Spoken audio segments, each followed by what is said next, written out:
Look at my chances with the water. Come on, big wave. All right, let's go. The dead zone. Dead zone. You're really a big fan of book content. Why are you're ruining this whole thing for me? Like this. I was hoping it would go all the way. Hey, it's Justin here at This Justin, coming to you from the beach at Monterey, California. One of the many beaches at lovely Monterey, California. I believe this location is called Lover's Point or Lover's Cove or something. What an original name. But really, this is a great little spot. We're hanging out on a little getaway with the family. And I thought, hey, maybe I should spend a few minutes talking about the Dead Zone, something I've been wanting to try a video review I've been wanting to try to get out, and maybe this will be a good time to talk about it. So the Dead Zone. I'll try and just talk about this for a few minutes and get this done. The Dead Zone. All right, Stephen King, 1979. The Dead Zone, nominated for a Locus Award in 1980. I enjoyed it quite a bit. Pretty great novel. I really liked the ending. Oh, gee, what's it about, Justin? Let me tell you. This is about a young man named John Smith, high school teacher. And he has this great girlfriend. Everything seems to be going really well for John Smith. Oh, that water came up pretty close. Anyway, so John Smith is in a car accident and ends up in a coma for 4.5 years. And during those 4.5 years, his wonderful wonderful life, is slowly taken away from him. I guess you could say his girlfriend ends up getting married to somebody else and having a child. His mother falls into this fanatical religious state, and there's a common Stephen King trope we're starting to see a little bit more of. The crazy mother and the browbeaten, put upon, humbled father figure, husband. But we saw that in The Stand, I think. Anyway, so John Smith wakes up to find his life gone, and he needs to go through therapy because his body is so deteriorated after being in a coma for so long. But he also finds he has this extrasensory power. When he touches somebody, he senses them. He gets a sense of their life and their past and their future. And this is what the book's about how he works with his power, and he shakes the hand of this politician, Greg Stilson. He's a pretty terrible guy. He kicks a dog to death early on in the novel, and Greg's, we know he's pretty bad, and he's probably not going to do very well for people. And so when John Smith shakes Greg's hand, he sees, bad stuff. War, and nuclear war, and famine, and all kinds of terrible stuff that you can think of. And, which makes me laugh, apparently. John Smith senses doom for the world, and so he decides he's going to take care of it. So he's going to assassinate Greg Stilson. And, there you go. There's the book. I may have given away too much of the plot, but this is a how many decades old novel by now.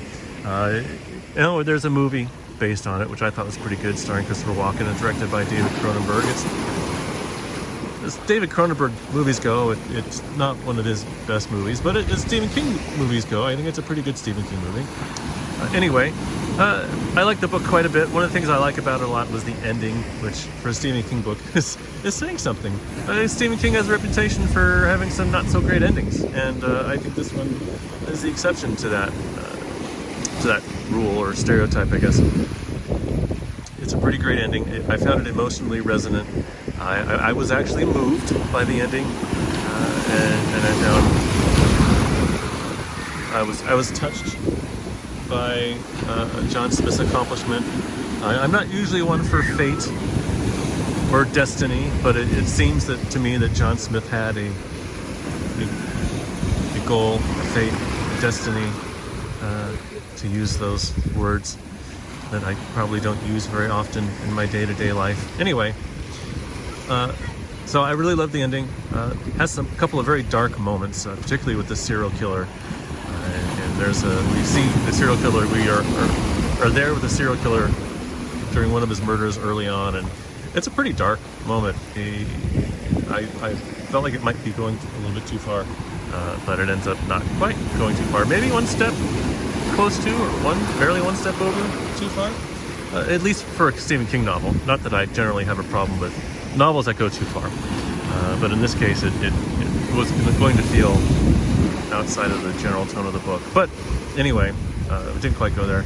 Another one of the things I found disturbing was this idea, John Smith is helping investigate the murder, the serial killer, and the killer has assaulted and killed a young girl. And as part of the investigation, John Smith is at the area where the murder took place, and he experiences the murder as though he were, or experiences the killer's point of view when he's there. And I found that, the implications of that very disturbing. So yeah, it's a Dead Zone, pretty great book. One of the best Stephen King's 70s output, I think, which has some pretty good books overall. And come to think of it, I think what I might do next year in the same video, though not right now because I probably should get back to my family, is talk about or rank or Stephen King's 70s books. I think there are 6 novels or 6 books that I have to rank, and I'll go through those here in a minute.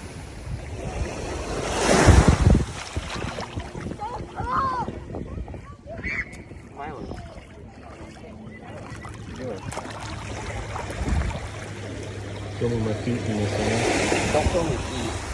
Why? Because you can sell that. You can sell my feet? You get some pictures. You'd get a lot of money. For my feet? Probably. Hey, it's Justin here. I'm back from the beach, back home. Now it's time for me to give you that ranking of Stephen King books published in the 70s. My personal ranking, my preference, the ones I enjoyed from least to most enjoyed of the Stephen King books published under his name during the 70s. I'm not including the 2 Bachman books. I believe Rage and The Long Walk are the 2 books that he published in the 70s as Richard Bachman. I didn't read those because I'm following along with Mike, in step with Mike, and he's reading through them as they were published under Stephen King's name. So maybe I'll toss them in once I get to that point where I've read the Bachman books as they were compiled and released under Stephen King's name. Anyway, let's move on and get to the ranking. Oh, well, let's talk about something else first that has been an effect on how I've perceived or how I've enjoyed these books, rather. This is something, it's much like the observer effect. I don't know if you're familiar with the observer effect in science or different fields, where just the act of observing something has the tendency to change it, whether that's because of maybe the biases of the observer, or just the very act of looking at something and touching at something in order to look at it, in a sense, can change how that thing or that aspect of whatever it is you're looking at behaves. So much like the observer effect in science, I have come across what I call, for myself anyway, the Booktube effect. And that is that my enjoyment or my reading of a book as I'm reading it, and my knowledge of the fact that I'm going to have to, or that I intend to record a review video of the book, does have an effect on how I enjoy the book and how long it might take me to read a book. And in that sense, it also will have the next book. It will also affect the next book in the sense that I tend to try to complete the video of the book that I've just finished before I move on to the next book. So lots of overthinking going on in there, but it all does add to my enjoyment of the books as I'm reading them. So I'm going to throw that in as a factor. I'll call that the BTE factor, Booktube Effect. And I'll give that some kind of a ranking, maybe from 1 to 10, as to how much of an effect it had on my enjoyment of the book. 1 being, almost no effect, and 10 being completely ruined my ability to enjoy the book. So let's go on though to my ranking. There were 6 books of Stephen King's from the 70s that I read. It feels like much more, but I've read 6 of them, and here we go. We're going to start with my least favorite. You can maybe you can guess what it is. That is The Stand from Stephen King, of course. That's what I'm talking about. The Stand, it's not that I didn't enjoy it. I did enjoy it, which I sent in my review video on this. I just didn't enjoy it as much as the others, and I found it a little bit, quite a bit lacking as to when I first read the book in my youth. It didn't quite meet my expectations or meet my hopes, I guess, as compared to when I read it originally. So, The Stand, Stephen King. I give this, this is the last, my least favorite of the 70s books, and the BTE effect was pretty significant. It dragged on a bit because I started taking copious notes and really started overthinking the video I was going to do, and realized it was going to, what I intended is going to be as big of an effort as The Stand itself. So I cut that back, but so I'm going to give this about an 8 of BTE effect on my ability to enjoy the book. If I didn't have Booktube and I reread this book, would I have enjoyed it more? I don't know, maybe, but it's hard to say. So 6 favorite book of Stephen King from the 70s is The Stand. So 5 is Carrie. I'm counting down, of course, from 6 to 1.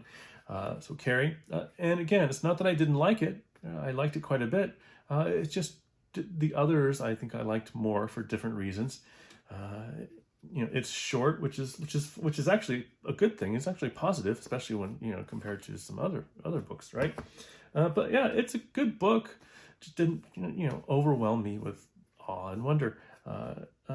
And I would say that the BTE effect on this was pretty minimal. I'm gonna say I can't remember really much about how it affected how Booktube affected my enjoyment of it. It had to have, because it's one of my earliest book reviews or Booktube video reviews that I did. So there was some self-consciousness of it. And I did some research, and I'm going to say about a 3.5 to 3.5, I think, on this one. So Carrie, that's number 5, counting down. So, and number 4 might be a little bit of a disappointing surprise to some. I know this is a really big fan favorite, and that's Salem's Lot. And I enjoyed it. It's not that I enjoyed it, but it didn't capture it didn't grab me the way I hoped it would, or the way it seems to of lots of people. I remember reading it in my youth, and remember it being one of the few books that scared me. I didn't get quite as scared this time, if at all.